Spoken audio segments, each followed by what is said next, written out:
Salam alaikum, bienvenue sur Muslim Makers, le podcast pour t'inspirer des acteurs musulmans de notre communauté, apprendre de leurs expériences et développer ton potentiel. Combien de fois je suis rentré dans les quartiers les plus malfamés de région parisienne et même du sud également, parfois de Marseille, etc. Et le dénominateur commun à tous ces quartiers-là, c'est que combien même ils peuvent tenir des fours, combien même peut-être ils peuvent faire les plus vils des larcins ou les plus grands des délits, lorsque tu vas leur parler, au fond d'eux-mêmes, il y a cette flamme, il y a cette lumière qui les font sentir qu'ils sont musulmans. Et pour moi, ça, c'est tellement, tellement important. Et je pense que dans tous les cas, il faut leur proposer le choix. Tu peux suivre les dernières informations du podcast en t'abonnant à la newsletter, au compte Instagram Muslim Makers et en rejoignant le groupe Telegram. Tous les liens sont en description. Bonne écoute. Salam alaikum wa rahmatullah, Mahdi. Wa alaykoum salam wa rahmatullahi wa barakatuh. Comment vas-tu, Mahdi? Ça va, alhamdulillah, je vais bien. Au moment où on enregistre cette interview, en plein mois d'août, là, il fait assez chaud aujourd'hui, alhamdoulilah, il fait très beau, on profite du beau temps, même si on est à l'intérieur. Mahdi, je suis très content de t'accueillir. Pardon, tu voulais dire quelque chose? Non, non, j'ai dit le plaisir il est pour moi. Et moi, pour moi, le beau temps, c'est lorsqu'il pleut et qu'il fait froid. Ouais, ah ouais, moi j'aime bien la pluie Ouais. aussi. J'aime bien la pluie. Le froid, ça dépend. Faut être juste être bien équipé.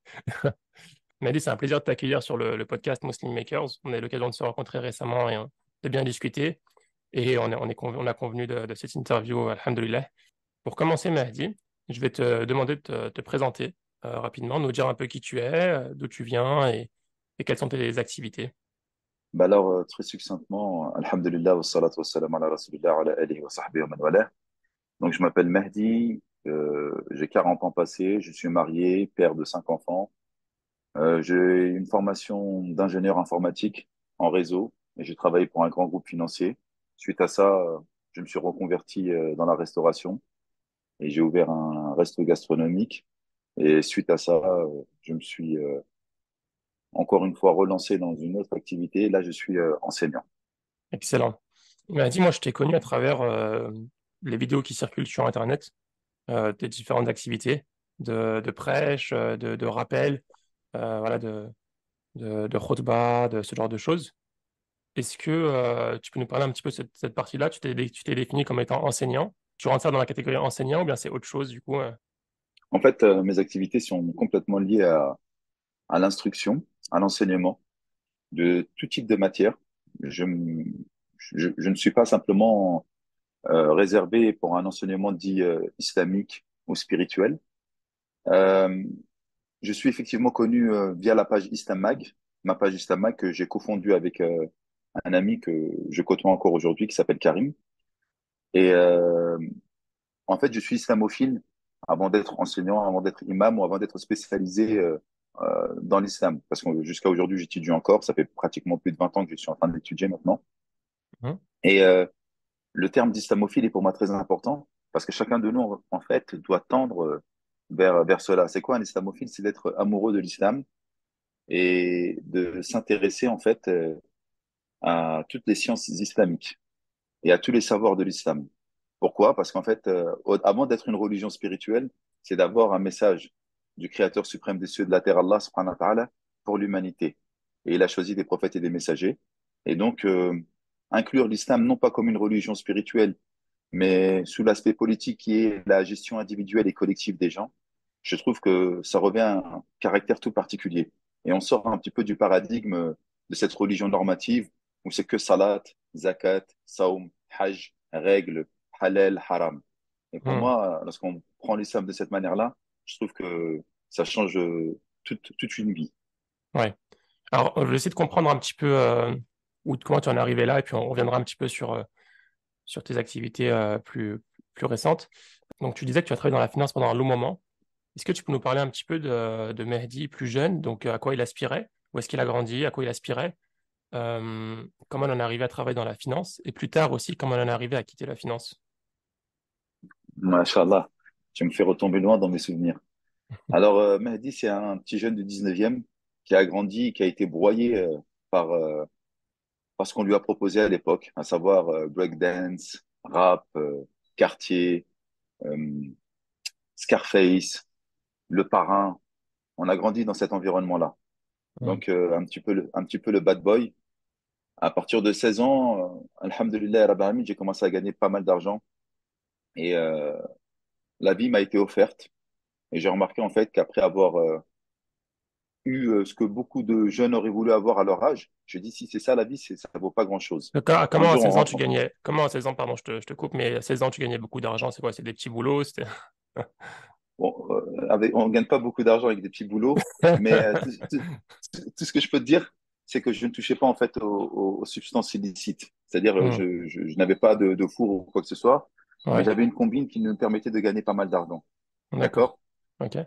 Et c'était pas quelque chose de méchant, mais alhamdoulilah, c'était un bon plan, mais jusqu'à preuve du contraire, c'était pas quelque chose qui était véritablement licite. Mais ce que je peux te dire, c'est que j'avais énormément d'argent à 16 ans. Énormément. Et c'était en Ok. francs à l'époque, hein. Donc, Hmm. à- voilà, voilà, on avait tout ce qu'on voulait. En fait, tout ce que je voulais, je pouvais l'avoir. Et après avoir goûté à ça, je dis, mais attends, mais c'est ça la vie? Et un jour, en rentrant chez moi, je vois mes parents en train de prier. Je priais également, mais de manière aléatoire. J'avais, comme je te l'ai dit, 16 ans.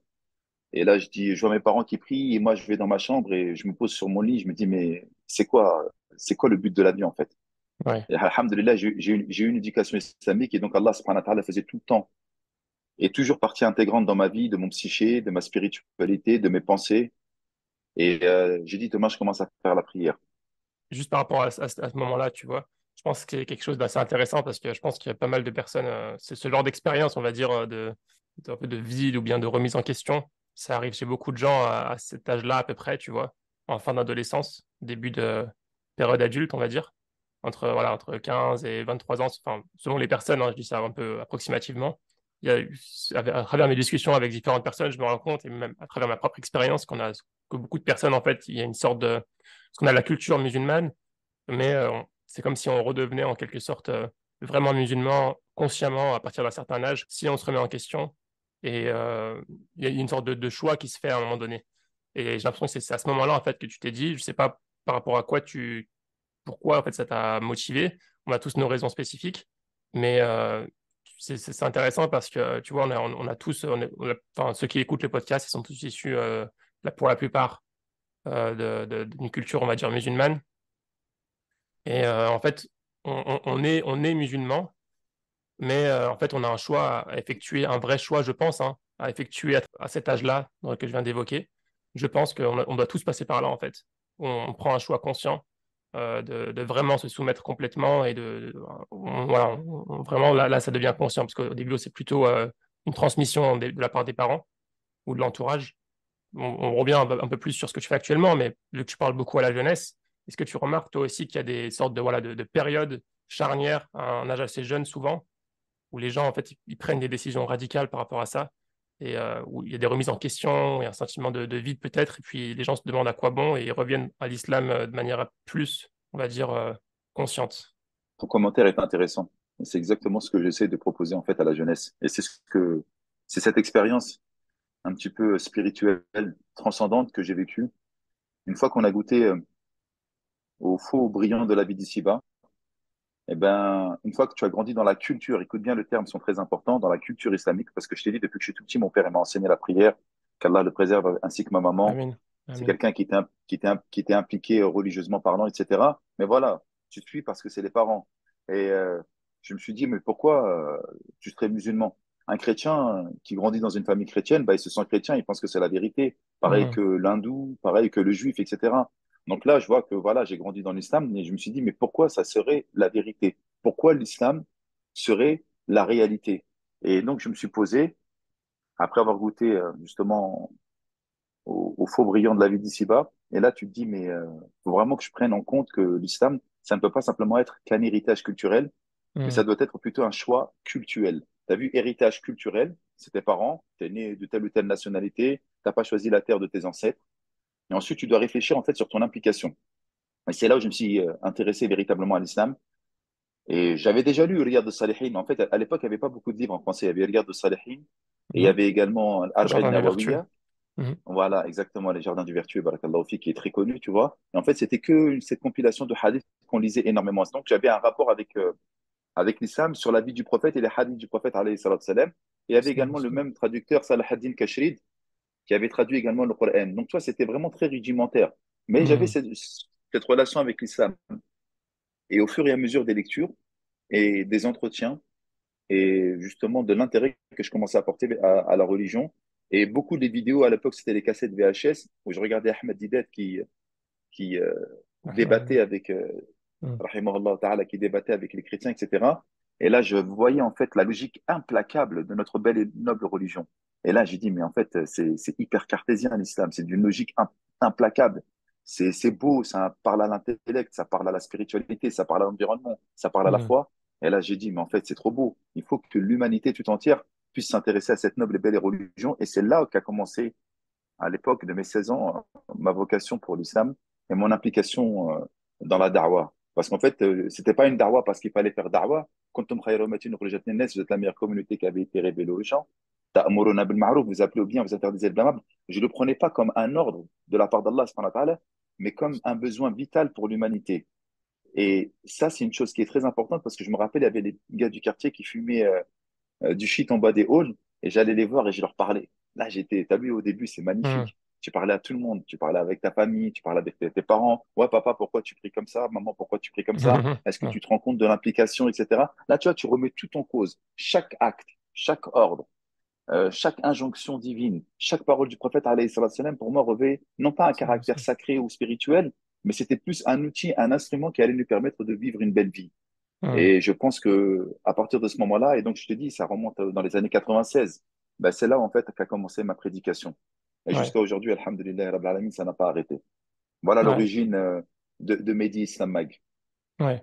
Quand on va dire, tu plonges pleinement, on va dire, dans la religion, dans tout ce qui est, c'est de respecter, on va dire, les préceptes de la religion comme on le comprend. Au début, on sent ce besoin, en fait, de le dire à tout le monde, etc., etc. Et je pense que c'est aussi des moments aussi où on se heurte, enfin, c'est aussi le manque d'expérience, je pense. On se heurte à des murs. On se heurte à des murs et je pense que c'est normal et c'est très bien. Et je pense aussi parce qu'on on s'imagine en fait que qu'au niveau de notre progression personnelle, en fait, tout le monde doit nous suivre. On a appris qu'il fallait lever les mains comme ça ou qu'il fallait faire telle chose comme ci, comme ça. Et on commence à le dire à tout le monde comme si, voilà, nous, on avançait à telle vitesse et tout le monde devait nous suivre à telle vitesse. Et je pense, du coup, il y a besoin d'un peu de sagesse à ce niveau-là et beaucoup de personnes, je pense, doivent faire des erreurs ou bien provoquer des... Juste par rapport, Ouais, juste par rapport à ça, si tu me permets bien, Abdelrahman, c'est juste que lorsqu'il y a ce type de choses, tu vois, tu es jeune, et lorsque tu fais des remarques à des personnes plus âgées, ou lorsque tu fais des remarques à des personnes qui sont autour de toi, ils vont mettre ça justement sur le coup de la jeunesse. Parce qu'on le voit, tu as vu 16, 18, 20 ans, même jusqu'à 25 ans, on sent ouais, tous qu'il y avait la fougue. Il y avait même une tante, qu'Allah lui fasse miséricorde. Elle ouais. m'a dit, tu verras, lorsque tu grandiras, tu verras les choses de manière autre. Et j'ai dit, non, non, tu verras, lorsque je grandirai, je resterai aussi motivé. Et qu'Allah Ouais. lui fasse miséricorde, elle avait Amin. parfaitement raison. J'ai mis beaucoup d'eau dans mon thé, tu vois. C'était plus Hmm. aussi corsé. Et ça, Ouais. c'est pour moi une véritable. En fait, tu es obligé de passer par là parce que c'est un véritable enseignement. Tu es obligé de passer par cette expérience-là. Néanmoins, si tu remarques bien, au duo de mes 40 ans passés, je continue cette darwa, mais c'est juste que j'ai Hmm. appris, en fait, non pas à tempérer, mais à gérer cette da'wah. Comme il a dit Allah subhanahu wa ta'ala, Ud'u ila sabili rabbika bil hikmah, appelle sur Hmm. le sentier de ton Seigneur avec sagesse, wal Exactement. maw'idatil hasana, et Hmm. avec la bonne exhortation. Alors, c'est quoi la sagesse et la bonne exhortation? C'est ce que je disais, c'est le triangle d'or. Parler à la bonne personne, au bon moment et au bon endroit. Ça, c'est très important de respecter Hmm. ce Hmm. triangle d'or. Et comme tu l'as dit, lorsque tu es jeune, ben, en fait, tu te retrouves en face des murs. Mais pourquoi ça fonctionne pas alors que c'est tellement beau, etc.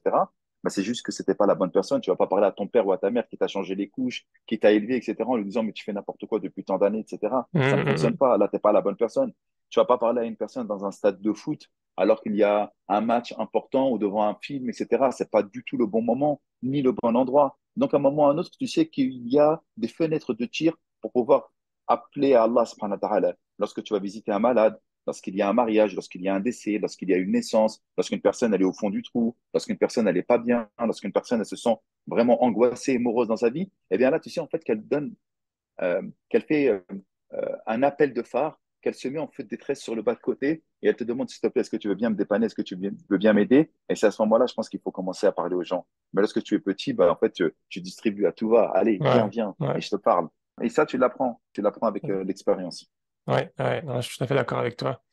Et c'est parfois une période assez difficile parce que, enfin, moi, je le vois sur mon expérience personnelle et puis ce que je peux voir autour de moi, c'est que tu as l'impression que tu fais des efforts pour Dieu et on s'attend, tu vois, quand tu fais des efforts pour Dieu à ce que tout, on va dire que Dieu te facilite, en fait, et que ça soit simple, en fait. Et quand tu dis, par exemple, que tu crées à travers, avec du recul, je me rends compte que c'était une mauvaise, enfin, la darwa, elle n'était pas bien faite, on va dire. Ça crée du conflit, tu te dis, mais pourquoi, en fait, moi, je fais des efforts et tout, et au final, j'ai plus de problèmes qu'avant. Et en fait, ça vient souvent en fait, de soi-même, c'est du manque d'expérience qu'on a, et c'est, après, ça dépend de chaque personne, hein. Moi, je parle de mon exemple personnel ou des gens que je connais, mais ça peut être un moment assez difficile parfois et qui peut créer, je pense qu'il faut faire assez attention à ces niveaux-là. Après, tu as vu, j'ai pas envie de faire non plus de la théologie ou quoi que ce soit, mais lorsque tu fais la darwa, forcément, tu vas être confronté en fait aux difficultés. Rappelle-toi le Ouais, verset de Luqman lorsqu'il dit à son fils Wa'mar bil ma'ruf wa nahy 'anil munkar, donc appelle le bien et interdit le blâmable, wasbir 'ala ma asabak, et patiente sur ce qui va t'arriver. ouais, Donc oui, là, je veux juste qu'on précise un petit peu notre propos, Abdelrahman. ouais, On parle bien du jeune qui va faire la darwa, entre guillemets, à tort et à travers. Mais dans exactement. tous les cas, même si tu fais une darwa qui est parfaite, avec énormément de sagesse, comme a pu le faire le prophète Mohammed, Mhm. ou tous les Ça, prophètes et merci. messagers qui l'ont précédé, alayhim salam, eh bien, tu verras en fait qu'à un moment ou à un autre, ce que tu appelles le bien est interdit le blâmable, bah, ça Mhm. va de pair en fait avec les difficultés. C'est pour ça qu'Allah nous dit Exactement. Inna ma'al usri yusra, avec la difficulté donc de la da'wa, avec la difficulté de l'appel au bien et de l'interdiction du blâmable, avec Mhm. la difficulté de proclamer la vérité, tu auras forcément des facilités. Et c'est le résultat. C'est le résultat. Donc, Ouais, ouais. mais Moi, c'est moi, juste, c'était une... ce à quoi je pense, c'est plutôt, par exemple, des manques de priorité, par exemple, rester focus sur, on va dire, sur des détails, alors que, on va dire, Ouais, des détails ouais, normatifs, des détails le normatifs, par pantalon exemple, au-dessus des exactement, chevilles, par exemple, ou toutes ces d'autres choses-là, choses, oui. ouais, qui créent des Oui, conflits, par exemple, je sais pas, moi, tu vas avoir des conflits avec un membre de ta famille, alors que c'est la rahim, on va dire, les liens de parenté, c'est beaucoup plus important qu'avoir un conflit sur des choses exactement. mineures, on va dire. Euh, Exactement. c'est ça, c'est ce à quoi je fais référence. Et puis aussi, il y a le côté aussi, en fait, en général, à ce moment-là, on s'est pas suffisamment réformé pour pouvoir réagir en cas on va dire, en cas de refus ou bien si on se fait repousser, par exemple, on va réagir peut-être avec nos anciennes, enfin, si on ne sait pas encore réformer en termes de comportement, je sais pas, peut-être on va réagir avec de la colère, alors justement, on va créer plus c'est ça quand je vais dire ça crée plus de problèmes, en fait, si on n'a pas assez d'expérience à ce niveau-là, c'est que voilà, même quand on fait de la da'wa ou qu'on invite quelqu'un au bien, on n'est pas responsable de ce qu'il va faire derrière. C'est-à-dire que c'est pas censé nous toucher, créer, on va dire, de la colère chez nous, on va dire, on n'est pas censé réagir avec, on va dire, un mauvais langage derrière s'il ne suit pas ou ce genre de choses, tu vois. Euh, Parfois, ça peut créer, je pense, des conflits parce qu'on s'attend pas, en fait, on s'attend pas forcément à du refus. On pense que voilà, c'est écrit à tel endroit ou dans tel livre ou quoi que ce soit, c'est tel hadith, etc. On se dit, mais pourquoi il refuse? C'est écrit noir sur blanc.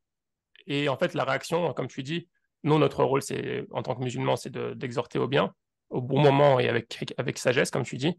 Mais aussi, on n'est pas responsable des choix des autres. On n'a pas à forcer ce que les gens vont faire. Et il y a des priorités, comme par exemple le droit de la famille, etc., Salat al-Rahim, ce genre de choses, qui fait que, quelles que soient les réactions derrière, il y a des choses qu'on doit respecter, comme éviter les conflits, ce genre de choses. Ton propos est intéressant, Abdelrahman, dans le fait est que, et ça, il faut vraiment que les gens l'entendent, Mhm. cette frustration qui naît d'un appel au bien et d'une interdiction de blâmable, eh regarde, c'est écrit noir sur blanc, pourquoi tu ne comprends pas, pourquoi tu n'écoutes pas? Eh bien, c'est un manque d'humilité et de modestie de notre part.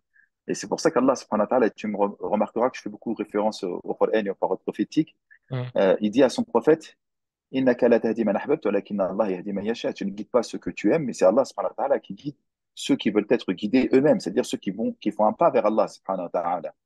Et d'ailleurs, le croyant, et ça c'est une frustration que peut avoir certains qui vont faire un appel à Allah et à son messager, ils ont une frustration de voir que leur da'wa ne fonctionne pas. Or, la da'wa, elle fonctionne perpétuellement. Parce qu'Allah subhanahu wa ta'ala dit à son prophète, وَمَا عَلَيْكَ إِلَّا الْبَلَاغُ الْمُبِينُ. Tu n'es tenu que de transmettre de la manière la plus édifiante qui soit, de la meilleure manière qui soit. Et donc, nous les musulmans, nous avons simplement un objectif de transmission et non pas un objectif de résultat. Et c'est très intéressant ce que tu viens de dire, c'est qu'à un moment ou à un autre, comme tu l'as dit, on n'est pas responsable de ce que va faire la personne derrière. Nous sommes simplement responsables de transmettre de la meilleure des manières. Et parfois, comme il a dit le Nabi alayhi salam, il y a des personnes qui font fuir de la religion. parce que ils insistent ou parce qu'ils vont donner du détail et de l'importance sur des choses justement qui sont secondaires.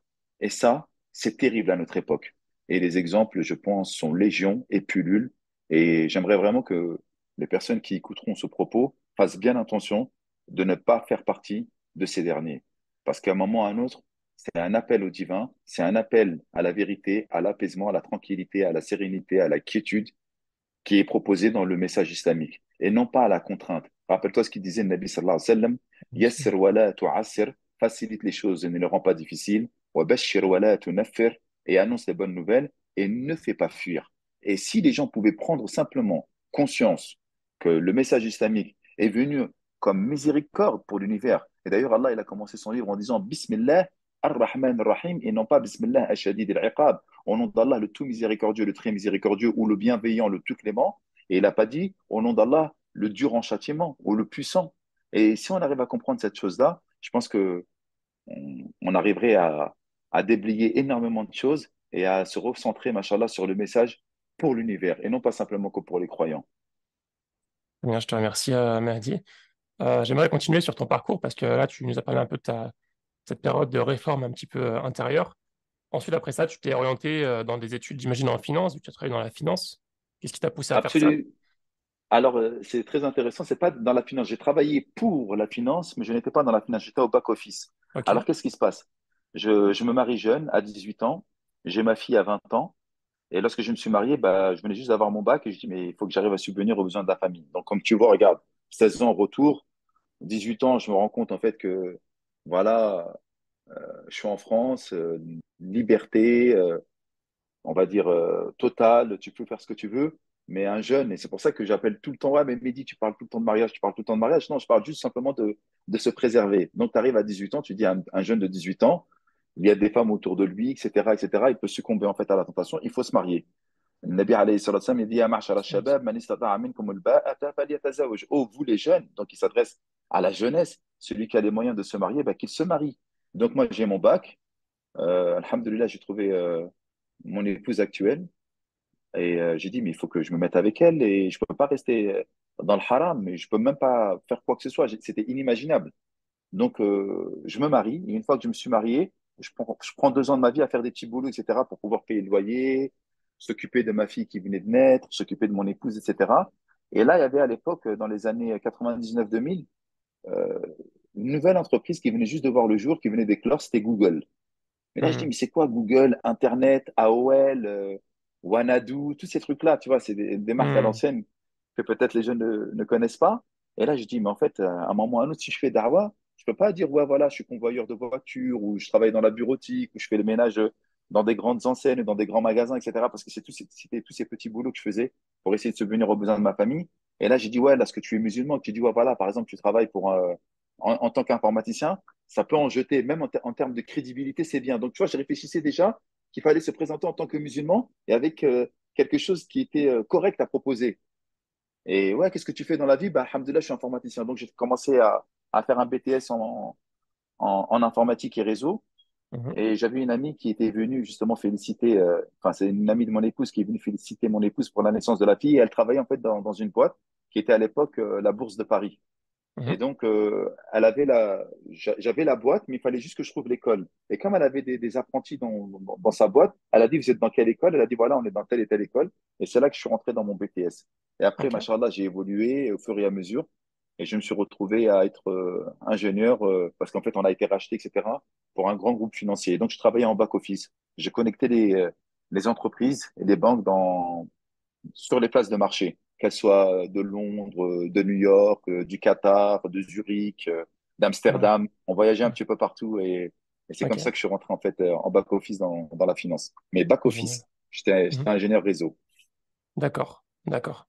Très bien. Euh, donc, tu fais ça pendant quelques années?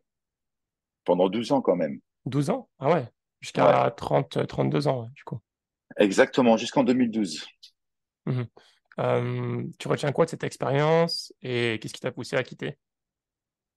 Alors, je retiens juste une chose, le salariat c'est bien, mais c'est une prison.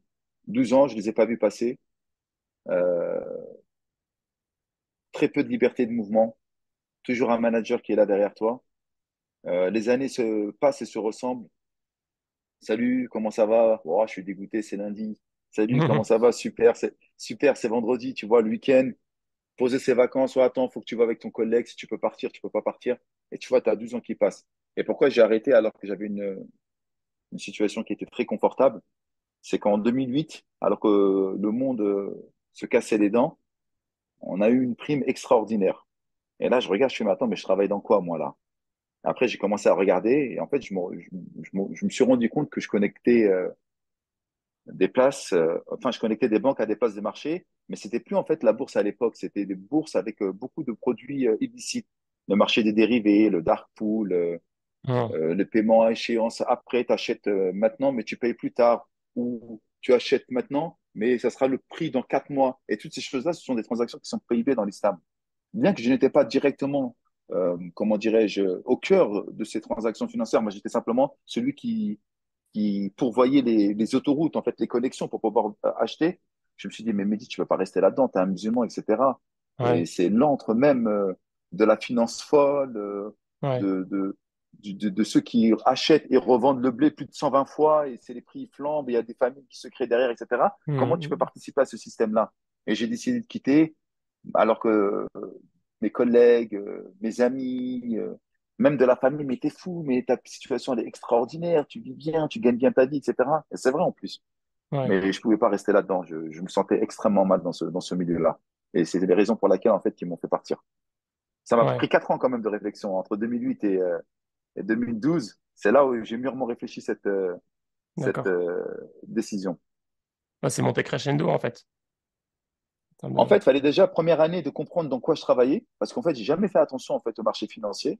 La deuxième année, j'ai essayé de voir si je pouvais me reconvertir au sein même de la boîte. Et en fait, la troisième et la quatrième année, c'était préparer en fait le fait de rebondir, parce qu'on ne Ouais, lâche pas une liane sans en tenir une autre. C'est très très important que les gens comprennent cette chose-là. Allah subhanahu wa ta'ala veut pour nous la facilité, il ne veut pas pour nous la difficulté. Une fois que j'avais compris en fait que je travaillais dans un milieu qui n'était pas licite pour moi, bah il fallait préparer la reconversion. T'as compris ou ouais, pas? C'est pas ouais. là, tu pars, tu te retrouves au chômage, tu as une femme, tu as des enfants, tu as un loyer, euh, tu as Mhm. des frais inhérents à la famille, et là tu te retrouves, ouais, salut, après 2 ans de chômage, ça s'arrête et tu te retrouves à avoir rien du tout. Non, il faut préparer en fait sa reconversion derrière. C'est très Ouais, important, tu vois. ouais. Et c'est ça, c'est des décisions qui doivent être mûrement réfléchies, et surtout lorsqu'on a une responsabilité. Et c'est pour ça que ça a pris tout ce temps-là. Au niveau de la réflexion du choix final, on va dire, tu as trouvé du soutien, un petit peu de soutien autour de toi quand même? Ou c'était vraiment, tout le monde te disait que tu étais fou, pourquoi tu fais ça? Bah, en fait, déjà, ils n'avaient pas le choix. Et d'autre part, lorsque j'expliquais la chose, s'ils avaient un minimum, je dis bien, de réflexion et de foi, ben, ils comprendraient que c'est complètement normal. Tu ne peux pas travailler dans un environnement qui va à l'encontre de tes convictions. C'est pas Ouais, possible. C'est ouais, se trahir. Et c'est ce que je sentais tous les matins lorsque j'y allais. Je me sentais, pardonne-moi, me trahir. Et c'est ouais. vraiment très compliqué de vivre cette chose-là. Donc, tu peux avoir, machallah, tous les biens matériels que tu veux, mais si tu ne vis pas avec tes propres convictions, et comme tu as pu l'écouter depuis tout à l'heure, depuis mes 16 ans, j'essaie de vivre pour l'islam parce que je suis islamophile, parce que j'aime cette religion et j'intègre pleinement la présence d'Allah subhanahu wa ta'ala dans mon quotidien. J'espère en tout cas, ya Rabbi. Eh ben, tu peux pas vivre de cette manière-là. C'est impossible. Mhm, mhm. C'est se manquer de respect. Et donc, c'est pour Ouais, ça que j'ai décidé de partir. Et quelle belle décision. Et ouais. quelle magnifique décision. Donc, tu parlais de s'accrocher à une deuxième ligne avant de quitter la première. Comment tu as préparé cette transition? Ben, cette transition, c'est avec un frère. Il y avait dans la mosquée que je fréquentais, dans laquelle je faisais mes interventions et que je gérais, il y avait un Mhm. bar qui était collé à la mosquée. Bon, commençait à battre de l'aile le bar, hein, parce que la mosquée, c'était très compliqué, etc. Et donc, ils voulaient vendre. Et nous, pour débarrasser un petit peu le bar de la mosquée, on a décidé de le racheter et d'en faire un resto. Et on Ouais, a tout refait de fond en comble. Et donc, comme j'ai mis de l'argent un petit peu de côté, j'ai réinvesti dans ce restaurant-là. Je l'ai changé, en fait, nous avons changé le bar en restaurant, le frère et moi, en l'occurrence. Et alhamdulillah, rabbil alamin, c'est là où je me suis reconverti. Et je suis devenu restaurateur. Et ok. c'était une expérience extrêmement riche, mais ô combien difficile. Mhm, ça C'est même, change. je crois, je pense que c'est l'une des périodes les plus difficiles de ma vie. Ouais. professionnellement parlant, hein. En termes physiquement, en termes Ouais, ouais, ouais, ouais. la restauration, c'est les pires des métiers. Pour Tu tous les rigoles, restaurateurs mais qui nous écoutent. en fait, faut vraiment, bah, tous les restaurateurs qui nous écoutent valideront ce que je viens de dire. C'est très, très, très compliqué parce que tu dois gérer les denrées alimentaires, tu dois gérer l'humain. Il faut Mhm. obligatoirement un humain qui cuisine. Il te faut des humains qui puissent servir. Des fois, en fait, tous tes salariés, tu es marié avec eux, tu es leur père, leur mari. Il y en a un qui est, un de leurs enfants, il est malade, bah, c'est ton enfant qui est malade. Tu dois les gérer, tu dois faire un turnover. Tu dois gérer les. En plus, il y a l'État qui vient, qui fonctionne énormément. Et c'était très, très, très, très compliqué. Ouais, ouais. C'est pas, Ah, ah ouais. tu t'es dit que tu pouvais pas rester dans ça très longtemps. Oh non, non, non.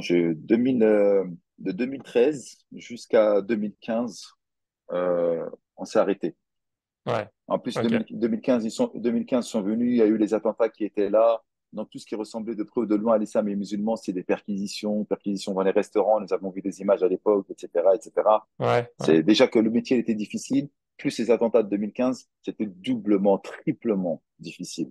Et donc, Hmm. moi, en tout cas, j'ai jeté l'éponge, tu vois. Ok. D'accord. Et c'est probablement là que tu t'es orienté plus vers l'enseignement, à ce moment-là. Exactement.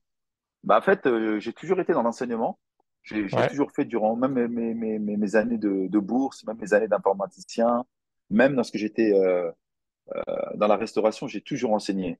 Donc, Donc, je c'est me les suis études toujours fait islamiques, ça, hein. mais On parle d'études islamiques, ouais, de ouais, langage. ouais, ouais, Hmm. exactement. Arabe, études islamiques, jurisprudence. En fait, le b.a.-ba, les choses de base pour qu'un croyant puisse adorer Allah subhanahu wa ta'ala, puisse lire le Coran et puisse prier de la meilleure manière qui soit, tu vois. Ouais. Et C'était le fil j'ai conducteur remarqué. depuis tes 16, enfin, de 18 ans, 20 ans, c'était ton fil conducteur. Exactement. J'ai Hmm. jamais lâché l'affaire avec ça et je l'ai Ouais. toujours fait en parallèle. D'ailleurs, pour information, des fois, j'étais au boulot, à la bourse, et je m'absentais. J'allais faire les khutbahs de Jumu'ah et je retournais ensuite au Ah, travail. Comme j'étais cadre, que j'étais, comme tout cadre, on est payé à la tâche, donc je pouvais gérer mes projets, etc. Mais c'était quand même très physique. J'avais un scooter à l'époque et je faisais les allers-retours en scooter, etc. Même des fois, lorsqu'il pleuvait, c'était un petit peu assez compliqué. Mais j'ai jamais lâché l'affaire avec, alhamdulillah, rabbil alamin, la prédication. mhm. Et pourquoi je te dis cette chose-là? Parce que pour te dire en fait que j'ai toujours été porté vers l'enseignement et les élèves en fait m'ont redemandé et parlaient de moi et je voyais que les classes qui commençaient à s'agrandir, à s'agrandir, à s'agrandir. Et j'ai dit mais en fait, alhamdulillah, et jamais ça en fait, hein. Faire Mhm. répéter le kha pour une personne qui savait pas faire kha, je pouvais rester 1 heure à le faire répéter le kha. Et même lui, il se sentait mal à l'aise. Il me disait mais même moi je pourrais pas supporter d'entendre le kha pendant 1 heure. Je fais t'inquiète pas, je le fais pas pour tel ou tel résultat, à chaque fois que je suis avec toi et pendant l'heure où je t'ai fait répéter cette chose-là, t'inquiète, il y a le compteur qui tourne. Tu vois, tu es dans une autre dimension. Et Mhm. j'ai dit, mais alhamdoulilah, tu as la patience de pouvoir enseigner, bah, lance-toi là-dedans. Et c'est comme ça que je me suis Mhm. retrouvé là-dedans. Donc là, tu es plus à temps plein, enfin pas à temps plein, mais je veux dire, c'est ton activité voilà, qui prend le plus de temps. Ouais, alhamdoulilah, on est un petit peu dans le commerce, mais je dis pas que c'est à temps plein. La dawa, elle prend énormément de temps, que ce soit les conférences, que ce soit les cours que je prends, que ce soit les voyages que Mhm. j'entreprends ici et là. Mais alhamdulillah, c'est mon activité principale, on va dire. D'accord. En termes d'éducation, comment tu t'es formé en fait depuis tes 16 ans? Est-ce que tu as trouvé des personnes pour t'accompagner? Est-ce que ça a évolué? Et est-ce que tu te formes toujours? Enfin, j'ai la réponse sur ça, je sais que tu te formes toujours, mais c'est pour les auditeurs. Très bien. Bah écoute, j'ai commencé, comme je te l'ai dit, en autodidacte avec les cassettes vidéo. C'était les VHS à l'époque, il y avait Ahmed Didet. Et il y a beaucoup de bouquins également. J'ai Mhm. beaucoup bouquiné pour le peu qu'il y avait en français, mais c'est beaucoup des livres comme Maurice Gloton, Roger Mhm. Garaudy. C'était en fait des Occidentaux qui écrivaient donc en français. Donc c'était beaucoup des livres de religion comparée, etc., etc. Vraiment, c'était, mashallah, c'était les belles périodes de ma vie, tu vois, c'était des beaux livres, quoi. Moi, je trouve que c'était des beaux livres. Parce que comme je vivais dans un environnement qui était, on va dire, très contraire à la religion islamique, donc la France, l'Occident, etc., ben, ces auteurs-là, français, qui écrivaient en français, parce que c'était le très peu de littérature qu'on pouvait avoir en français, ben, ils parlaient beaucoup, en fait, de l'islam comparé au monde et à l'environnement et à la société dans laquelle on vivait. Et une fois que j'ai fait ça, ben, j'ai rencontré une personne, qu'Allah subhanahu wa ta'ala le guérisse. D'ailleurs, il est malade aujourd'hui, qu'Allah lui donne la pleine Amin. guérison. Il est malade d'un cancer, Amin. Lui, c'était mon Mhm. mentor. Il m'a initié à l'islam vraiment très fort, idéologique, etc. Que c'était un mode de vie pour toute l'humanité. Il m'a vraiment, un- on va dire, enseigné le credo, la doctrine, l'idéologie islamique. Donc, c'était super. Ça, c'était mes 18 ans et on prenait des cours dans un McDonald's. Mhm. C'est un Mauritanien versé dans les lettres extraordinaire. Qu'Allah le préserve, Amin, ya Rabbal Alamin, et préserve Amin. sa famille. Ensuite, j'ai voilà, bourlingué un petit peu à droite à gauche. Je suis parti voir les frères du Tablir, je suis parti voir les frères de l'UOIF. Je suis également parti voir les frères, machallah, en étudiant un petit peu en Égypte et aller les visiter également à Médine, etc. Les frères de la Salafia, etc., etc. J'ai vraiment tourné un petit peu à droite à gauche, mais j'ai remarqué en fait que c'était très rudimentaire, beaucoup de brouillon. Et Alhamdulillah, en 2006, je devais inscrire ma fille dans une école pour qu'elle rentre en arabe. Donc en 2006, elle est née en 99, elle avait 7 ans, 6 ans et demi, Mhm. 7 ans. Je l'ai inscrit à l'école de Sheikh Ayoub, hafidahullah ta'ala, à la madrasa. Et depuis 2006 jusqu'à aujourd'hui, je suis encore avec lui. J'ai pas lâché Mhm. l'affaire. Mais là, par contre, on est rentré vraiment dans les études. La sira nabawiya, la grammaire, mustalah al-hadith, la vie des prophètes, le muwatta de l'imam Malik, et d'autres matières que je t'ai pas citées. Mais là, c'était vraiment l'arabe, contrôle, apprentissage, 1 heure et demie minimum par jour, tu vois, pour pouvoir tenir. Donc, et jusqu'à aujourd'hui, alhamdulillah, rabbil alamin, on est avec lui. Alhamdulillah. Tu as parlé d'Islam Mag au tout début. Si tu veux Ouais, présenter un peu Islam Mag, ça vient d'où? Islam Magazine, j'imagine. c'est Pourquoi tu as ça. créé ce média-là? C'est quoi? Tu me présentais un petit peu ce que c'est? Est-ce que c'est toujours maintenu? Est-ce qu'il y a une vision derrière? Ouais, alors c'était en 2008, je crois, ou Mhm. 2009. L'idée a émergé avec mon ami Karim, qui était et qui est encore aujourd'hui, machallah, imam dans une grande mosquée.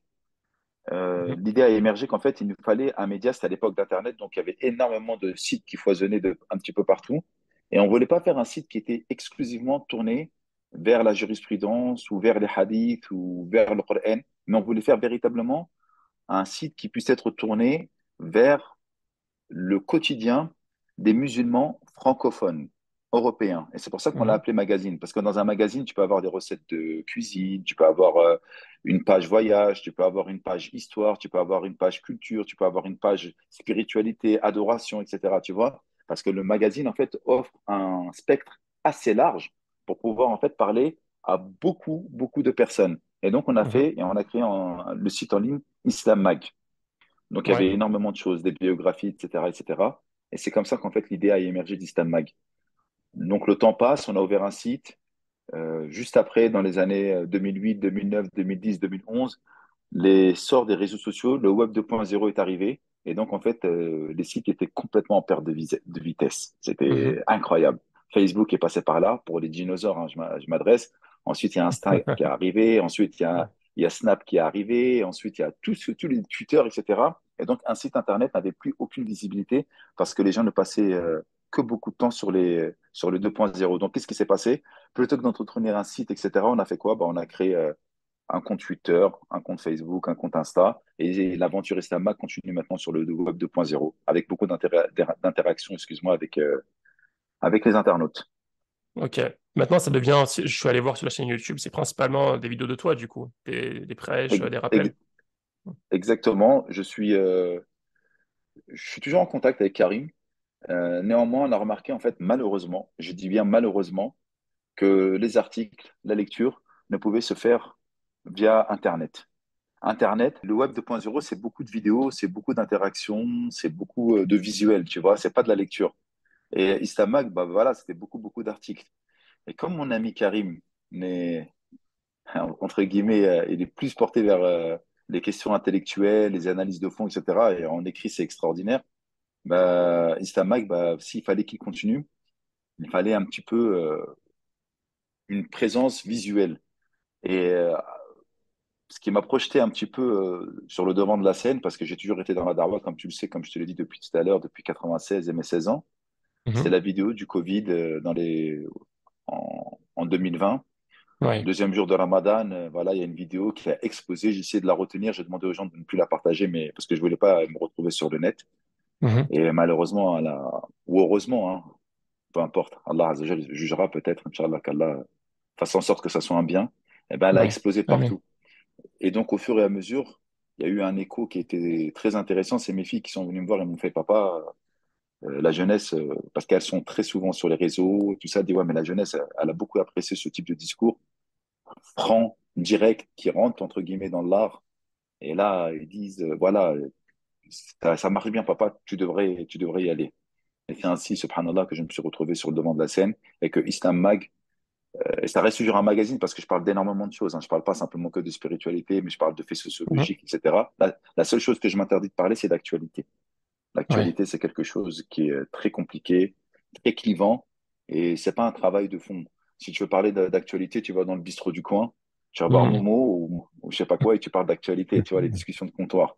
Mais j'essaie Ouais. plus d'être sur un temps long, non pas un temps médiatico-politique, mais un temps long de l'enseignement. Et c'est Ouais. pour ça que j'essaye de parler de tout sauf de l'actualité. Et c'est ainsi en fait que Islamag s'est retrouvé sur le réseau, sur le web 2.0. Et malheureusement, où je me suis retrouvé que moi qui se retrouve sur la page principalement, mais j'essaie de partager énormément d'autres douats également ou d'autres personnes qui proposent des contenus très très intéressants. Ouais. Alors, au niveau de cette da'wa là, donc qui passe principalement par en ligne, je parle de celle qui est en ligne sur Islam Mag, et ton expérience à ce sujet-là, euh, ça fait plusieurs années hein, que tu travailles dessus, donc il a dû s'en passer des choses depuis. Comment est-ce que ta da'wa elle a évolué? Tes centres d'intérêt ont évolué, tes choix de prêche, tes choix de rappel, tes choix de discussion, comment ils ont évolué? Qu'est-ce qui t'intéressait à l'époque? Qu'est-ce qui t'intéresse plus? Qu'est-ce qui t'intéresse maintenant? Ça m'intéresse de savoir, de comprendre un peu ça. La dawa sur les réseaux sociaux, c'est une dawa marketing, c'est un Mhm. appel d'offres. Euh, tous ceux qui font du fiqh sur les réseaux sociaux, tous ceux qui vont parler de questions de jurisprudence, etc., ils sont en train de galvauder le message islamique. Mhm. Euh, les gens ne peuvent pas rester plus de 1 minute, voire 3 minutes maximum sur une vidéo. C'est impossible. Et pendant qu'ils sont en train Mhm. de parler de Qala Allah, Qala Rasoul, derrière, il va y avoir un prank, une blague, ou des gens qui vont se trémousser sur une musique, etc., etc. Donc, tu vois, ta da'wa est pas ta da'wa à la mienne, mais la da'wa de manière générale est complètement annihilée entre deux vidéos TikTok ou Instagram lorsque tu es en train de scroller sur les différentes vidéos. Mhm. Et donc, qu'est-ce qu'il faut faire? Eh ben, il faut reprendre un petit peu les codes et essayer d'initier les personnes justement à un véritable changement. La vidéo du Covid, elle a mis une claque à énormément de personnes par la grâce d'Allah subhanahu wa ta'ala. Et ça leur a permis de quoi? Justement de faire une introspection à leur personne et d'essayer de changer. Et c'est ça que j'essaie de faire maintenant. Et très honnêtement, maintenant, j'essaie de porter ma darwa pour essayer de proposer à ceux qui sont en train de nous écouter de continuer de faire leur petit chemin en essayant de lire. Maintenant, j'essaie vraiment de proposer beaucoup de lectures. J'essaie de faire en sorte maintenant que les gens puissent se prendre en main Mhm. et de faire toujours des vidéos qui vont parler de tel ou tel sujet, mais que derrière, ils puissent vouloir continuer à creuser pour essayer de s'intéresser un peu plus. D'ailleurs, ce que tu es en train de faire avec les podcasts, tu vois, ça, c'est des interviews de temps long. C'est de Mhm. l'analyse, ça prend du temps. La personne qui est en train de nous écouter, elle est peut-être dans le métro, en train de courir, ou peut-être qu'elle est en train de faire le ménage et qu'elle est en train de nous écouter, tu vois. Ouais, Et c'est ben, je ça. trouve que j'essaie de plus porter en fait maintenant la darwa sur cela parce que le temps court, c'est de la consommation de l'émotion et des sentiments. Mhm. C'était bien, ça te donne de la visibilité, ça fait incrémenter ton nombre de followers, d'abonnements ou des personnes qui vont te suivre, mais ça reste pour moi comme l'écume de la mer. Je le dis très honnêtement, tu vois. Mhm. C'est pas concret. Alors que lorsque tu fais une darwa sur le temps long, sur la lecture, sur l'intelligence des personnes, eh ben, je pense que le moment où l'islam pourra opérer dans la vie des gens sera plus concret. Très Ouais, honnêtement, c'est ce que j'essaie de faire. Et c'est là où j'ai vu en fait que le web 2.0 et donc la darwa via les réseaux sociaux a ses limites, et des ouais, limites même qui sont très, très flagrantes. ouais, ouais, ça a des limites, effectivement. Euh, Toi, tu es aussi acteur sur le terrain. Tes vidéos, en fait, en général, c'est des vidéos qui sont filmées sur le terrain ou dans des mosquées, mais tu es aussi actif sur le terrain. Quand je dis vraiment, tu parles aux jeunes, de ce que je comprends, hein, peut-être que tu me contrediras. quels sont, toi, les problèmes, toi, tu vis en région parisienne, hein, je ne sais pas si on l'a évoqué, que tu peux voir, toi, c'est quoi qui te tape à l'œil, en fait? Quels sont les sujets, euh, les choses on va dire, qui te prennent à cœur, sur lesquels tu essaies d'avoir un impact, en fait? Barakallahu fik. Pourquoi je te dis barakallahu fik? Parce que là, on rentre dans le vif du sujet, en fait. Euh, Effectivement, mon plus gros du travail, c'est le travail de terrain. Pour moi, c'est la réalité. Sur les réseaux sociaux, tu vas toucher des millions de personnes. Lorsque je te dis des millions, c'est vraiment des millions de personnes. Mhm. Voilà, on sait que nos vidéos sont graves regardées, mais tu sais pas ce que ça donne comme impact. Mais le travail de terrain, le travail de quartier, le travail des personnes que tu vas voir et dont tu vas échanger directement le regard, où tu sens en fait l'atmosphère, parce que tu es en train de leur parler, pour moi, c'est le travail le plus important, le plus louable, le plus honorable que puisse faire. Parce que c'était le travail des prophètes et des messagers qui nous ont Bien sûr. précédés. Et si chaque personne faisait le travail de terrain, eh bien, franchement, on s'en sentirait véritablement grandi.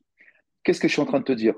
La plupart du temps, je suis dans les quartiers, et pas que, dans les conférences, mais pas que, dans la gestion des couples, mais pas que. Une maman me dit, mon fils, il fait n'importe quoi, je vais aller le voir. Combien de fois je suis rentré dans les quartiers les plus malfamés de région parisienne, et même du sud également, parfois de Marseille, etc.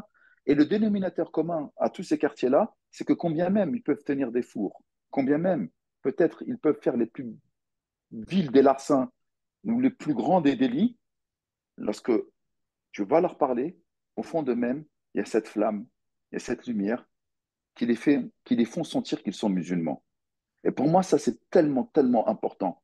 Et je pense que dans tous les cas, il faut leur proposer le choix. T'imagines, on est au mois d'août, je suis en train de rouler et je vois des jeunes qui tiennent les quartiers. Et là, les gens ils vont dire, ouais, regarde-les encore, ils font que ça. Mais les gens n'ont pas de perspective d'avenir, n'ont pas d'études, n'ont pas d'argent. Ils ne vont pas rester toute la journée alors qu'il fait chaud dans leur maison. Ils vont sortir et ils vont se retrouver en attroupement. Et ils vont fumer et ils vont rigoler. Ce qui n'ont pas pu voyager physiquement, ils vont voyager dans l'esprit avec des substances illicites. Ouais, Mhm. mais Mehdi, tu es en train de défendre, etc., etc. Non, je ne suis pas en train d'être dans la victimisation. Pourquoi? Parce qu'il y a des jeunes dans les mêmes quartiers qui sont sortis, qui ont décidé de partir, qui ont décidé de sortir, qui ont décidé de s'améliorer, de s'émanciper de leur quartier. Et on l'a vu. Je suis un exemple de cela. Et plein d'autres sont de cet acabit. On sait qu'il y a des gens qui peuvent s'en sortir.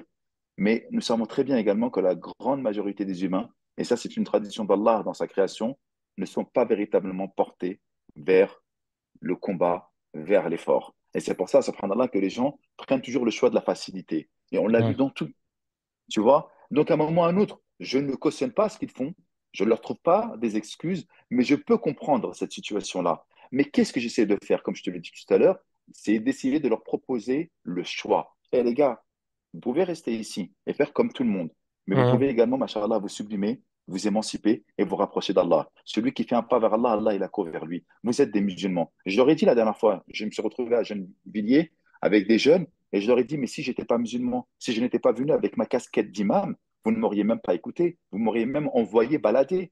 Mais si vous m'écoutez avec déférence, avec respect, et que vous me donnez de votre temps, c'est qu'au fond de vous-même, vous savez que vous êtes des musulmans, qu'Allah subhanahu wa ta'ala est votre Seigneur, qu'il y a un jour où vous allez inéluctablement partir et que vous allez mourir. Et vous savez en fait que vous êtes absorbé par l'aimant, euh, par le brillant de la vie d'ici-bas. Néanmoins, vous savez qu'au fond de vous-même, il faut que vous vous amélioriez. Et d'ailleurs, lorsque si je vous pose la question, vous voyez où dans 10 ans, vous allez tous me dire, j'aimerais bien marier avec une fille bien, avoir des enfants, aller faire mon pèlerinage. Jamais vous allez me dire, ouais, voilà, j'aimerais venir comme Al Capone avec une villa et continuer, machallah, à vendre de la drogue, etc.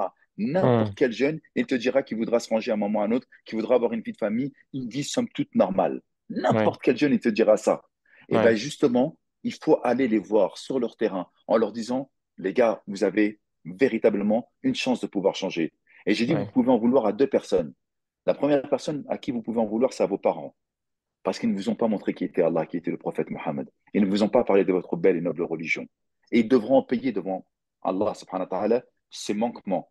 Même si eux-mêmes, peut-être par ricochet ou par héritage, leurs parents ne leur ont pas montré un père et une mère. Et c'est pour ça que le mariage revêt un caractère fondamental de notre religion. C'est une responsabilité. C'est pour ça que le prophète il dit c'est la moitié de la religion. Et j'ai dit la deuxième personne que vous pouvez justement peut-être en vouloir et demander des comptes vis-à-vis d'Allah, c'est tous les musulmans qui passent devant vous, qui vous disent salam alaikum, qui vont à la mosquée, mais qui ne vous ont pas dit venez avec moi.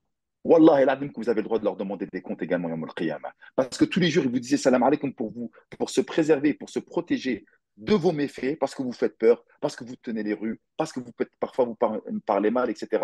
Et donc, ils vont vous dire un salam alaikum de complaisance. Et les gars, nous sommes de la même religion, mais jamais ils ont fait leur devoir, alors qu'eux, ils ont été invités à la mosquée par le tout miséricordieux de vous dire venez avec nous, venez vous prosterner, venez adorer le maître des cieux et de la terre, venez adorer celui qui va vous donner la réussite dans cette vie d'ici-bas et dans l'au-delà.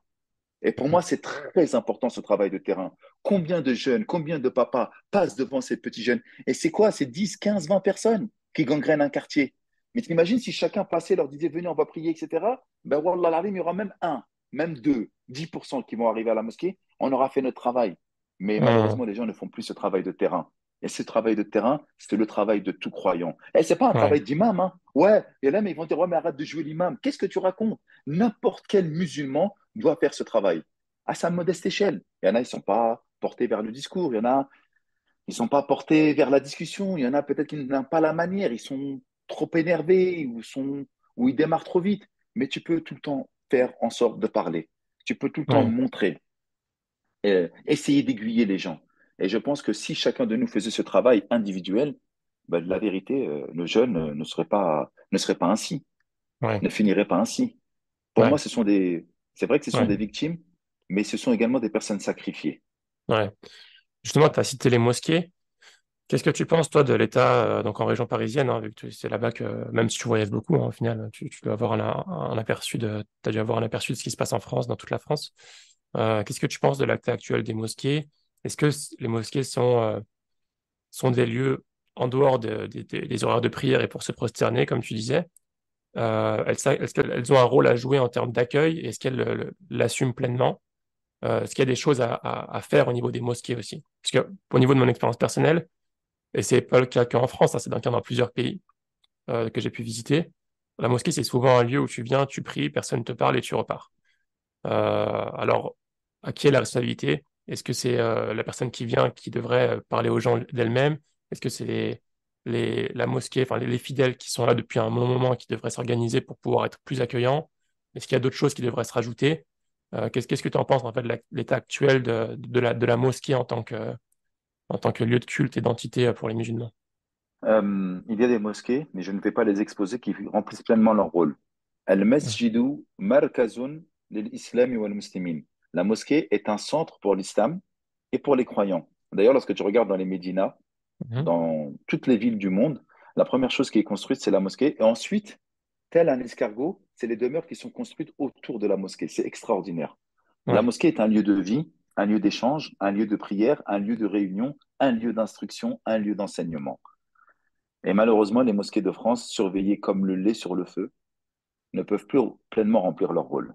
Très honnêtement, je le dis, en France et un petit peu partout, lorsque tu réunis des fidèles, parfois 2000, 3000, 4000 personnes, qui t'écoutent dans un silence dans lequel tu ne peux même pas dire à ton ami, écoute, tu ne peux même pas lui dire salam alaikum, il y a énormément de messages qui peuvent être passés.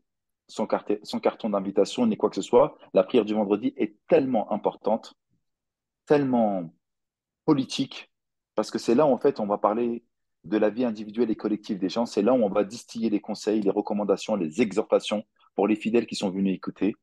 Et donc c'est très compliqué, tu vois, de laisser en fait un tel pouvoir au sein des mosquées. Et donc il faut véritablement surveiller.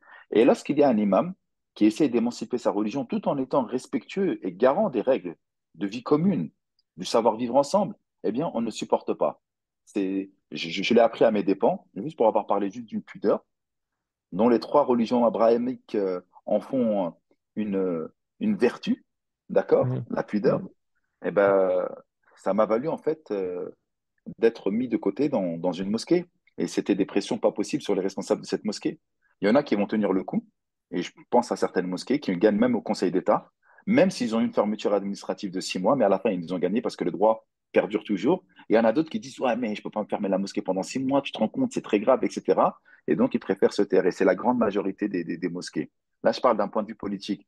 Néanmoins, on n'oublie pas également l'importance réelle des mosquées. Tu sais, M. Benny, qu'Allah les préserve et allonge leur vie, sont dans une sorte de mouroir lorsqu'ils sont à la maison ou sont en maison de retraite. Et l'une des Mhm. choses qui est très importante pour eux, c'est les allers-retours 5 fois par jour à la mosquée. Ouais, Il y a un ouais. lien social qui se crée, il y a un lien social avec les jeunes.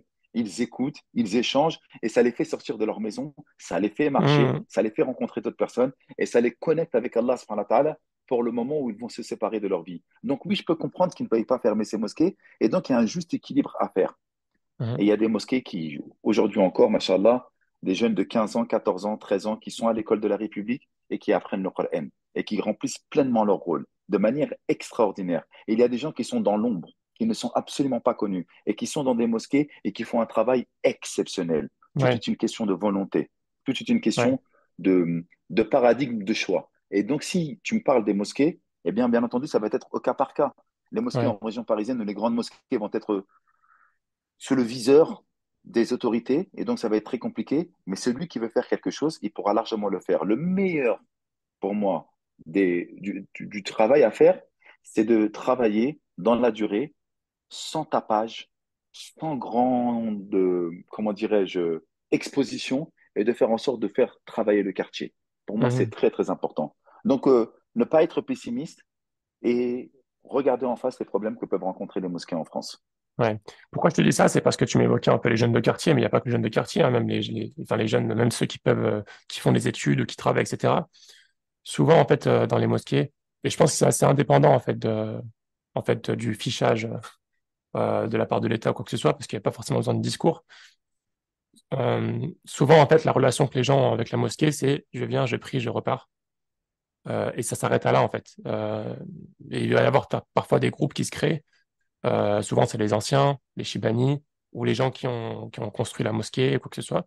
Et pour le reste, peut-être, je sais pas si tu as joué à le Waro ou quoi que ce soit, hein, mais ça reste juste un lieu de prière où où il n'y a pas plus que ça, en fait. On n'arrive pas forcément à créer ce lien avec la communauté. Je sais pas si la faute à qui, je sais pas ce qu'il est possible de faire, je sais pas si c'est un état des lieux qui est correct, mais voilà, sur ce point-là en particulier, est-ce que tu as quelque chose à dire? Bien sûr, parce que je l'ai vécu cette chose-là lorsque je suis arrivé à la mosquée dans laquelle j'ai passé énormément d'années. Ben, c'était Mhm, exactement la même chose. J'étais un jeune, c'était les Chebani qui la contrôlaient. Et à un moment ou à un autre, qu'est-ce qu'on fait? On est les premiers à jeter la pierre sur nos anciens, alors qu'ils, franchement, ils se lèvent tôt, ils ouvrent, ils ferment la mosquée, ils s'occupent parfois du ménage, etc., etc. Et donc, c'est une valeur ajoutée. Ce sont mhm, des gens qui ont beaucoup de temps. Et ce temps-là, il est utilisé pour justement la gestion de la mosquée. oui, Mais là, nous, on vient, ouais, vous êtes nuls, faut pas prier comme ça, vous faites jamais de cours. On est tout le temps dans l'invective. Or, tu ouais, sais très bien qu'une relation de confiance s'installe dans la durée et il faut pouvoir y arriver. Qu'est-ce que j'ai fait? Ben, j'étais tout le temps là. Et lorsqu'il y avait des réunions avec les Chebani, j'étais là. mhm, Je parlais avec eux. Lorsque je les voyais, je leur disais Assalamu alaikum avec un petit bisou sur le front. Même oui, si son Aden ne ressemblait absolument à rien du tout et qu'il y avait des personnes qui avaient une voix magnifique, mélodieuse et qui pouvaient déjà nous introduire à la prière, eh bien, c'était lui qui se levait. Mais à un moment ou à un autre, la nature a toujours et horreur du vide. Et à un moment ou à un autre, ce Chebani va être malade, il ne pourra pas faire l'Aden, etc. Et les responsables de la mosquée, qu'est-ce qu'ils vont voir? Ah bah tiens, Mehdi, je te rappelle, hein, je te parle dans les années 2001, 2002, 2003. Donc je devais oui, avoir 22, 23, 24 ans à cette époque-là, tu vois.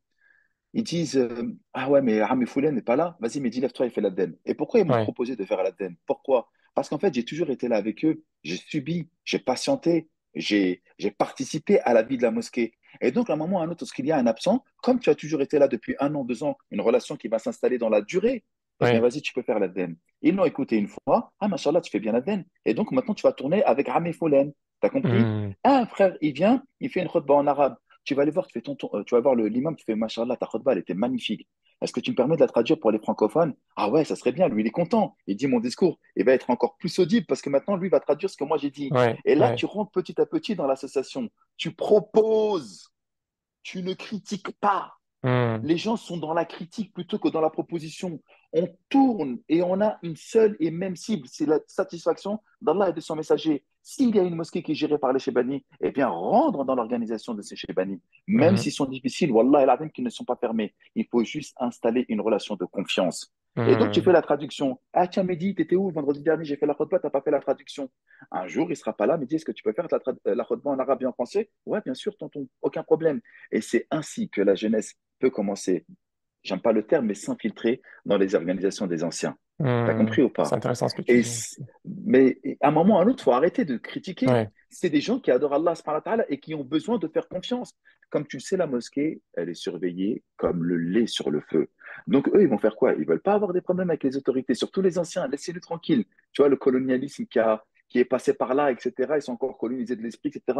Moins tu fais de vagues et mieux c'est. Alors que nous, nous sommes nés ici. Nous avons la nationalité, Ouais. nous connaissons les codes de ce pays-là. Mais c'est pas la même mentalité. Donc, vas-y doucement avec les anciens. Passe du temps avec eux. Lorsque c'est Ramadan, distribue les plats avec eux. Mhm. Reste avec eux. Débarrasse les bouteilles d'eau. Lorsque tu ouvres tôt le matin, viens tôt le matin au moment où ils ont ouvert. Ils vont voir que, parce que eux, ils ont toujours le même Coran, tu verras dans la bibliothèque. Lorsque tu vas Ouais. passer avec lui, il va prendre le Coran que tu as l'habitude toi aussi de lire et il va te le donner. Elle va dire, ah, le jeune, il est là, il est avec nous, celui-là. Masha'Allah, Mhm. tabarakallah. Et c'est Mhm. ainsi que tu introduis ce cercle qui, en apparence, est très fermé, mais en fait, non. Mais les gens, encore une fois, Abdelrahman, c'est toujours le même problème. Ils ne Mhm. veulent pas prendre le temps.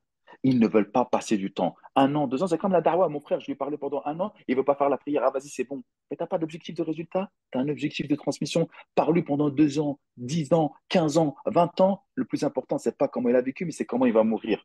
Donc, à un moment ou à un autre, tu auras des résultats. Et ben, c'est la même manière. Les gens sont toujours pressés. Ouais, mais la mosquée, elle ne sert à rien. Le discours, il ne sert à rien. Regarde-moi, Eden, on dirait on a écrasé la queue d'un chat. Qu'est-ce que tu racontes? Harry, arrête. Calme-toi. Arrête avec la critique. Ouais. Ouais. C'est Ouais. pas Ouais. possible.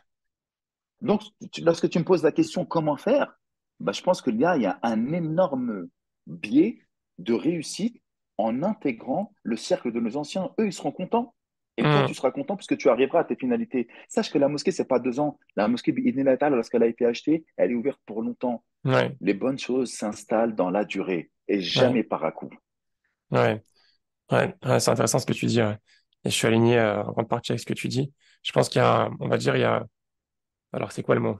Il y a ce comportement en fait de consommateur qui est chez nous en fait, même jusqu'aux mosquées en fait. On s'imagine que dans les écoles, dans les mosquées, en fait, la plupart des personnes viennent en tant que consommateurs. Euh, Après, je dis pas que c'est facile, hein, comme tu dis, ça demande du temps. Et parfois, même quand on prend le temps, parfois ça fonctionne pas comme on l'espère. Mais en tout cas, ça peut pas changer s'il y a pas, si ça vient pas des fidèles qui viennent tous les jours. Si on n'essaye pas, en tout cas, si on s'implique pas et qu'on propose pas. Le mot proposer, je trouvais que c'était intéressant. Proposer des choses euh, avant de se plaindre si on n'a rien proposé. C'est vrai que ça fait pas sens. Mais ouais, je pense que de manière générale, il y a beaucoup de travail à faire en tant que. Parce qu'on t'a parlé de l'Eden, tu as parlé des khutbahs. Euh, Après avoir visité pas mal de pays dans le monde, alhamdoulilah, de mosquées, de manière de fonctionner, je trouvais que parfois la mosquée, dans certains endroits, en fait, on le retrouve plus comme un lieu de vie plutôt qu'un lieu de prière. Et que certaines mosquées réussissent parfois, et j'imagine en France aussi c'est le cas. Et c'est les mosquées, en tout cas, que moi, personnellement, je préfère. C'est que quand tu rentres, tu sens le lieu. Il y a des activités, il y a des choses qui se passent, les gens sont accueillants, les gens te parlent.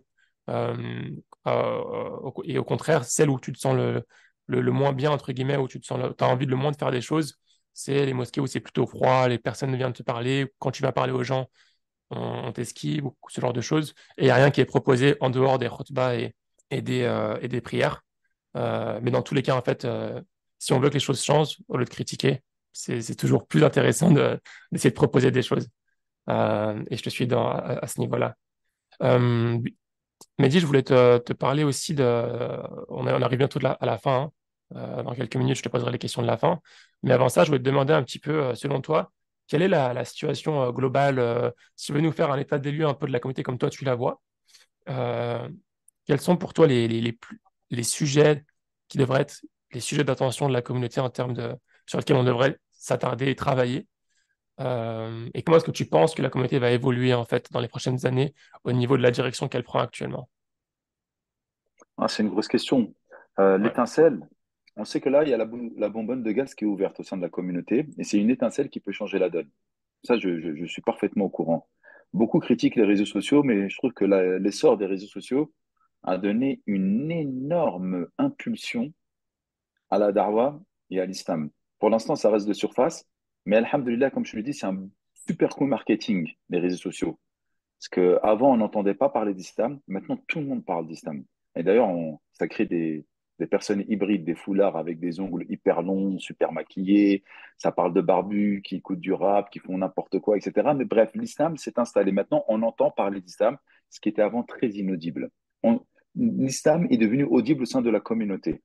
On va avoir des restaurants qui vont proposer du halal, mais tout en faisant des cocktails alcooliques, tu vois. Bref, ce que je suis en train de te dire, c'est que là, on est dans une période de transition qui est très importante. Beaucoup critiquent les réseaux sociaux, mais moi, je trouve que les réseaux sociaux ont apporté justement une lumière sur l'islam. Qu'est-ce qui va se passer? Pourquoi je te dis que c'est important? Parce que il faut essayer de sortir la communauté de l'analyse des symptômes et aller plus dans une analyse de fond. Je te donne un exemple très concret. Il y a beaucoup de gens qui veulent que je parle d'actualité. Regarde ce qui est en train de se passer au Sahel. Regarde ce qui se passe à Gaza. Regarde ce qui se passe chez les Ouïghours. Regarde nos frères birmans. Regarde les gens qui sont en train de mourir dans le désert tuniso-libyen, etc. Pourquoi tu n'en parles pas? C'est terrible. Tu devrais en parler, etc. Tu as un écho, tu as une portée, ta voix est écoutée, etc. Et c'est pour ça que je te dis tout à l'heure, je ne parle pas d'actualité, parce qu'en fait, on a un cancéreux qui a des métastases et malheureusement, son cancer lui donne comme symptôme des douleurs de tête.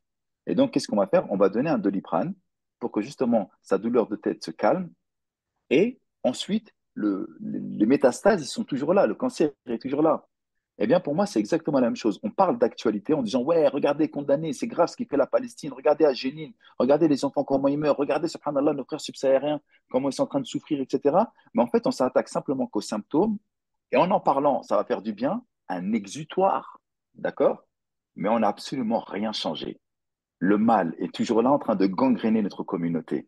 Mhm. Eh bien, j'aimerais, bi'idhnillah ta'ala, que les gens puissent sortir justement de cette culture du paraître et de l'actualité pour s'attaquer véritablement au fond du problème.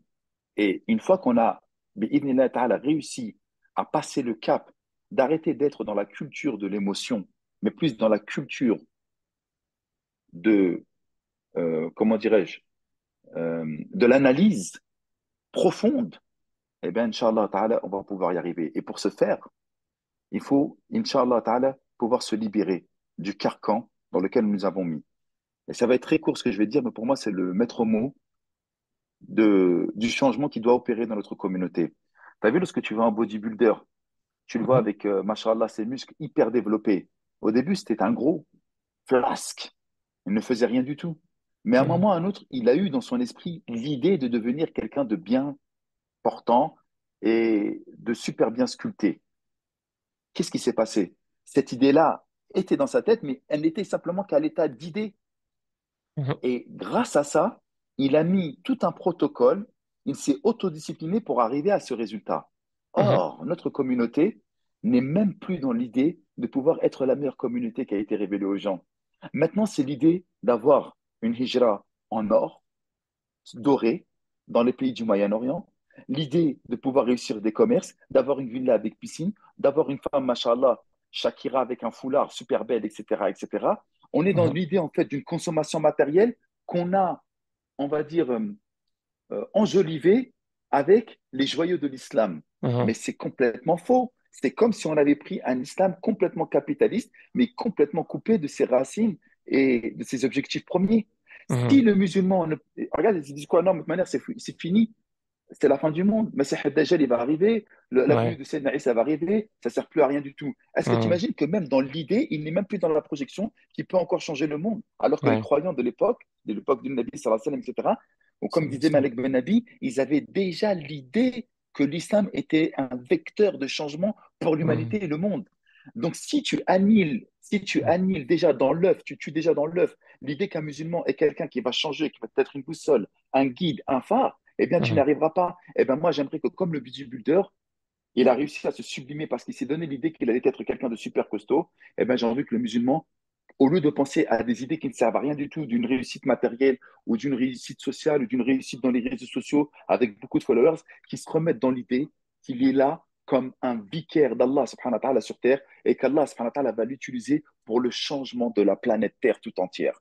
Et si Ouais. tu arrives à réinculquer comme il a dit Allah subhanahu wa ta'ala, وَإِذْ قَالَ رَبُّكَ لِلْمَلَائِكَةِ إِنِّي جَاعِلٌ فِي الْأَرْضِ خَلِيفَةً, que je vais mettre sur terre un vicaire parce qu'il justement il s'astreint aux injonctions divines. Eh bien, si on arrive juste à mettre cette idée-là, tu sais, il y aura un Thomas Sankara, il y aura un Omar Mokhtar, il y aura je sais pas, un émir Abdelkader, il y a quelqu'un qui est là, ça se trouve, il est en train de tenir un mur, et là, etc., tu sais pas, mais juste grâce à cette idée-là, il va se sublimer et il va devenir un énorme, euh, comment dirais-je, une énorme valeur ajoutée à l'islam et aux musulmans. Mais si Hmm. tu ne donnes même pas l'idée de pouvoir réussir, tu n'y arriveras jamais. Et c'est là où j'ai envie de faire mon travail. Et c'est pour ça que je parle beaucoup de livres, je propose des lectures pour bi'idhnillah ta'ala, susciter au sein de mes petits frères et de mes petites sœurs peut-être l'envie de ressembler à ces immenses personnages, plutôt que d'avoir des footballeurs, des rappeurs ou des influenceurs comme modèle, et qui limitent leur idée et qui limitent leur changement futur. Je ne sais Ouais. pas si j'ai été clair. Non, c'est très clair, et je te remercie. En fait, si je comprends bien, c'est un manque de vision, en fait. On ne veut pas prendre le temps. C'est Mhm. au-delà de la vision, Abdelrahman. Une vision, Ouais, c'est bien, mais elle peut être concrète ou pas concrète. C'est au-delà de ouais, la vision. C'est vraiment un paradigme. On est dans un autre paradigme. ouais, On est dans un autre axiome. Et j'ai ok, envie de remettre en fait le paradigme islamique au centre de notre vie, de faire de ouais, l'islam un élément central dans notre vie et non plus un accessoire comme c'est le cas aujourd'hui. ouais, ouais, ouais. Non, non, c'est très clair. Et quels sont, selon toi, les meilleurs moyens pour y arriver? La lecture, l'échange. Là, ce qu'on est en train de faire, là, tu vois, le podcast, regarde comment c'est. Je sais pas si tu te rends compte, ça fait pratiquement bientôt 1 heure et demie, là. On est dans un échange très profond. On est dans une Mhm. discussion profonde. Mhm. Et on arrive à. D'ailleurs, même Allah, subhanahu wa ta'ala, il échange avec ses prophètes et messagers. Mhm. Euh, oh Allah, montre-moi comment tu vas ressusciter le mort. Afalam tu'min, tu ne crois pas? Non, liyatma'inna qalbi. Tu vois, il y a toujours cette notion d'échange. Le fait de pouvoir parler, d'exposer les idées, c'est extrêmement important. Mais de regarde de quoi on parle aussi. Là, les gens, tu remarques, ils parleront de foot, du transfert d'Mbappé, qu'on l'a mis dans le vestiaire, qui vont parler de tel influenceur. Mais tu te rends compte que les idées, elles sont déjà limitées. Tu sais, noyer les Mhm. gens dans un afflux d'informations, c'est ça qu'ils font d'actualité, pour qu'en fait, tu n'aies plus le temps de réfléchir et de penser. Non, Mhm. nous, regarde, nous, on est en pause là. On est sorti de tout ça. On est sur le temps long. On n'est pas sur le temps politico-médiatique. Ouais, Et c'est ça que j'essaye, à ma modeste échelle, avec d'autres, machallah, essayer d'instaurer, de ouais, remettre l'islam comme un élément central et de faire en sorte de rentrer dans le temps long, le temps de la construction, le temps de l'échange, le temps du savoir. ouais. Très bien. Est-ce que je te remercie, Mehdi? On va arriver sur les questions de la fin, là. Euh, Quelles sont les compétences, selon toi, pour toi, en fait, qui sont le plus utiles dans ton activité, dans tes activités, dans l'enseignement et dans ce que tu fais? Quelles sont tes Aimer les gens. compétences? Aimer les gens? Aimer les gens. Ah, il faut aimer les gens. Si tu n'aimes pas les gens, tu ne pourras jamais. Si tu n'aimes pas l'échange, l'interaction sociale, tu ne pourras jamais y arriver. C'est le Mhm. maître mot pour pouvoir changer, c'est d'aimer les gens, Oui. Je te d'échanger. trouve, je te trouve aussi, machallah, très éloquent dans la manière dont tu parles. C'est quelque chose qui, je pense, te doit bien aider aussi. Tu sais, tu t'es formé par rapport à ça, c'est venu naturellement à travers ta lecture. C'est à travers mes lectures et il y a une personne qui m'a initié à ça, qu'Allah lui fasse miséricorde, c'était Ahmed Didet. Rappelle-toi, dans les années Mhm. 96, je regardais beaucoup ses VHS et sa manière dont il abordait les gens, comment il parlait avec ses interlocuteurs, avec ses débatteurs, etc. Je trouvais que c'était magnifique. Et si tu remarques bien, tous les prophètes et messagers étaient éloquents. Tous étaient Mhm. beaux de haute lignée, etc. C'est quelque chose qui est très important. Ça reste simplement que la forme. Il y a des personnes qui ne sont pas éloquentes, mais qui donnent énormément d'idées de fond. Si la personne n'est pas passionnée, elle ne pourra pas accrocher. Et c'est la raison pour Mhm. laquelle le Coran est éloquent. Le Coran est beau. Le Coran est harmonieux. Il faut Oui. allier la forme et le fond pour pouvoir justement avoir un impact. Cette éloquence, je ne sais pas d'où elle vient. J'ai toujours, je te dis, aimé échanger, aimé parler. Je fais quand même 1m91. Je suis quand même assez costaud. Je fais plus de 100 kilos. Donc, c'est peut-être ça y joue également par rapport à ça. Allahu alam. Toi aussi, tu es très grand d'ailleurs, mais tu manques d'épaule. Ah, c'est un petit pic là en direct. Barakallahu fik, vas-y. Qu'est-ce que tu préfères dans ce que tu fais? Qu'est-ce qui t'anime et que tu prends vraiment beaucoup de plaisir dans ce que tu fais? À chaque fois que je parle d'islam, Mhm. je sens qu'Allah subhanahu wa ta'ala est en train de m'écouter. Et c'est un plaisir incommensurable d'avoir l'attention divine. Bien qu'il est tout le temps attentif à tout, hein, mais lorsque tu parles de lui, comme il a dit dans un hadith, celui qui m'évoque en son sein, je l'évoque en mon sein. Et celui qui m'évoque dans une assemblée, ben, je l'évoque dans une assemblée meilleure.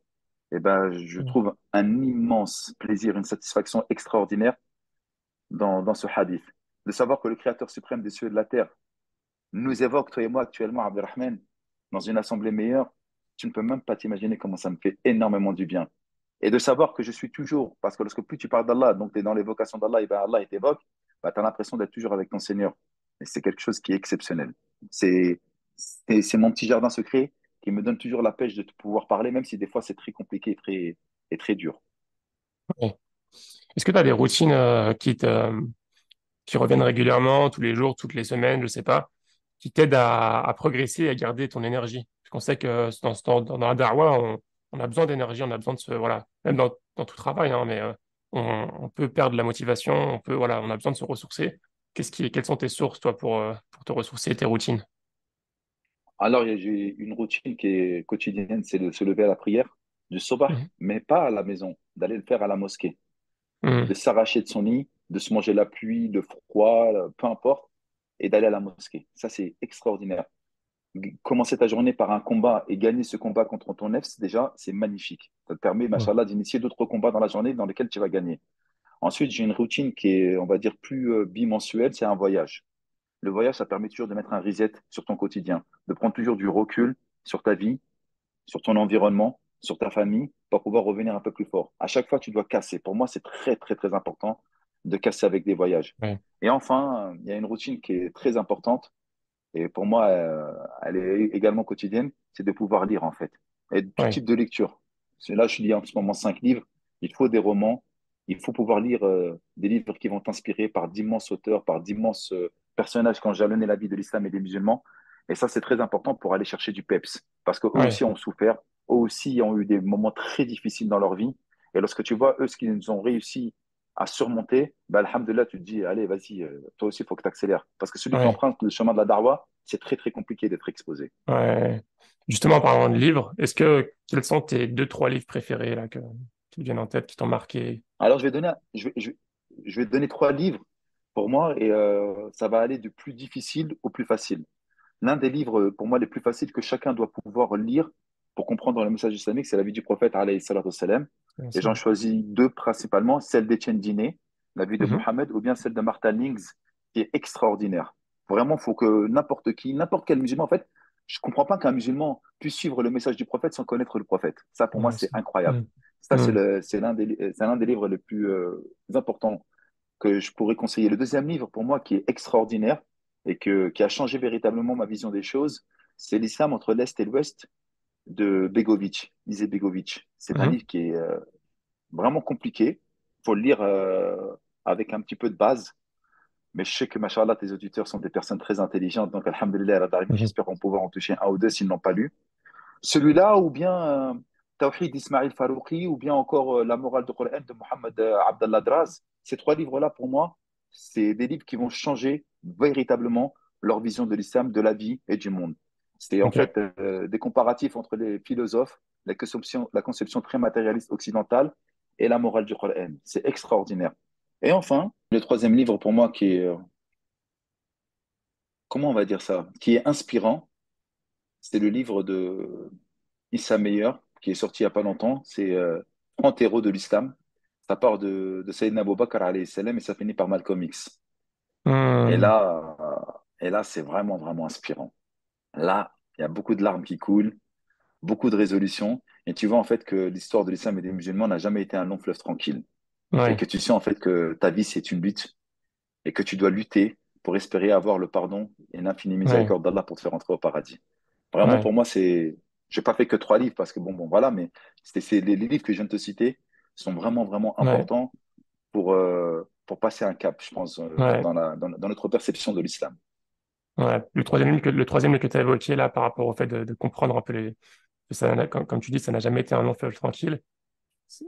Quand on lit ce genre de livre, on comprend en fait qu'il y a souvent ce message qui est, voilà, c'est de pire en pire, c'est fini, tu vois, ces messages défaitistes. Mais quand on regarde son histoire, on se rend compte qu'il y a toujours eu des Barakallahu hauts et des bas. fik. Il y a toujours eu des hauts et des bas Exactement.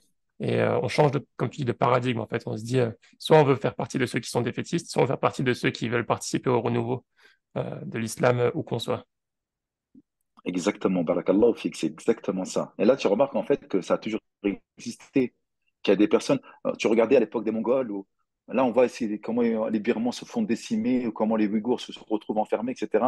Mais lorsque tu regardes en Andalousie, lorsque tu regardes à l'époque des Mongols, ou même lorsque tu regardes chez les Fatimides et les guerres intestines au sein des musulmans eux-mêmes, etc., mais tu te dis, mais en fait, subhanallah, euh, ça n'existe pas en fait la perfection. La perfection, elle a existé à l'époque de Nabi sallallahu alayhi wa sallam et des califes bien guidés, mais après, Hmm. c'était que des difficultés. Et lorsque tu le Mhm. lis, en fait, tu prends un petit peu de recul et de la hauteur sur ça, tu te dis, mais alhamdoulilah. En fait, ce que je suis en train de vivre, d'autres l'ont vécu bien avant moi et en pire. Nous, on est Ouais, vraiment, vraiment gâtés, quoi. On n'a ouais, pas le ouais. droit de se plaindre. On a un potentiel, on va dire, qui est souvent beaucoup plus grand, en fait, par rapport à nos droits, à nos libertés, à ce qu'on peut faire, au champ des possibles. À notre, Ouais, à notre époque et dans notre endroit, oui, parce que lorsque tu ouais, regardes en Chine, lorsque tu regardes en Birmanie, c'est pas pareil. Là, tu pourras ouais, dire que c'était à l'époque des Mongols ou à l'époque de Quraysh, tu vois. Mais en fait, c'est ouais, ça la vie.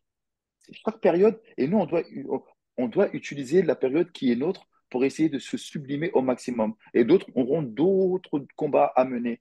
Parfois des combats réels, parfois des combats idéologiques, parfois des combats armés pour défendre leur terre, etc., etc., tu vois. Mais le Coran, il va vraiment parler à toutes ces, euh, toutes ces régions et à toutes ces époques. très bien. Bah, écoute, Mehdi, je te remercie. Enfin, je termine par une dernière question que je pose régulièrement. Bon, je sais pas, toi, comment ça va se passer parce que tu es déjà très suivi. Euh, mais en général, la question que je pose, c'est si les auditeurs souhaitent te suivre, bon, ça c'est facile sur les réseaux sociaux, que je mettrai en description, ou bien s'ils ont une question à te poser ou un retour à te faire, est-ce que c'est possible? Ouais, bien entendu, c'est possible. Pour l'instant, là, je suis que sur Snap. J'ai fermé tous mes autres biais de communication. Mais bien à la rentrée, on va essayer d'ouvrir un canal Telegram. Et on va également essayer d'ouvrir une structure qui va être beaucoup plus professionnalisée. On va essayer d'y enseigner et d'avoir une relation, on va dire, un peu plus particulière. Ouais, Je préfère un room ou un Zoom de 30, même 20 personnes avec une interaction comme nous venons de le faire, plutôt que de faire un live avec 1200, 1500, voire même 4000 personnes pour des fois sur ouais. Instagram en record, où pour moi je suis en train de parler, mais voilà, il y a 4000, mais je sais pas qui est là, qui n'est pas là, qui n'écoute pas, Hmm, etc. ouais, Je table plus sur la qualité ouais. plutôt que sur la quantité. Pour moi, c'est trop important parce que c'est toujours une élite qui change la donne. Ok. Et pour suivre ces informations-là, et puis tu les publieras quelque part ou ce sera du bouche à oreille? Ouais, bah, Instagram Islam Mag, Facebook Islam Ok, Mag, très bien. Bah, Twitter j'ai ceux qui sont fermé parce que intéressés. Twitter c'est affreux, Hmm. mais voilà, exactement. Barakallah fik Abdelrahman. Champ de bataille. Ah non, c'est plus qu'un champ de bataille, c'est mignon. C'était un échange passionnant, Betty. Je sens que c'est pas la dernière fois qu'on discutera. On reste en contact de toute façon, je te remercie. Et je demande à Dieu qu'il te mette la baraka dans tes projets, dans ce que tu essayes de faire et dans ton Amin, ya activité. Rabbal Alamin. Et moi, j'aimerais juste te Ouais, remercier Amin. pour le travail que tu fais. On a eu l'occasion d'en parler. J'implore Allah subhanahu wa ta'ala par ses noms les plus beaux et ses attributs les plus parfaits, qu'il puisse multiplier les frères comme toi, Abdelrahman, et je le dis du plus profond de mon cœur, et qu'il puisse faire en sorte que tu puisses faire des émules au sein de ceux qui sont en train de t'écouter, et qu'il te donne la pleine lumière dans cette vie d'ici-bas, dans ta tombe et dans le delà, et surtout, et plus que tout, qu'il nous réunisse, toi, moi, tes auditeurs, les musulmans de manière générale, dans les hautes sphères de son paradis éternel. Allahumma amin. Amin, amin, amin. Barakallahu fik, Mahdi. Je te souhaite une très belle journée et je te dis à bientôt, Et toi Inch'Allah. aussi. Salam alaikum. Salam alaikum wa rahmatullahi wa barakatuh. Si cet épisode t'a plu, je te propose de le partager à 3 personnes de ton entourage, à noter le podcast 5 étoiles sur Apple Podcast et à invoquer Dieu pour qu'Allah mette la baraka dans cette initiative. À bientôt, Inch'Allah. Salam alaikum.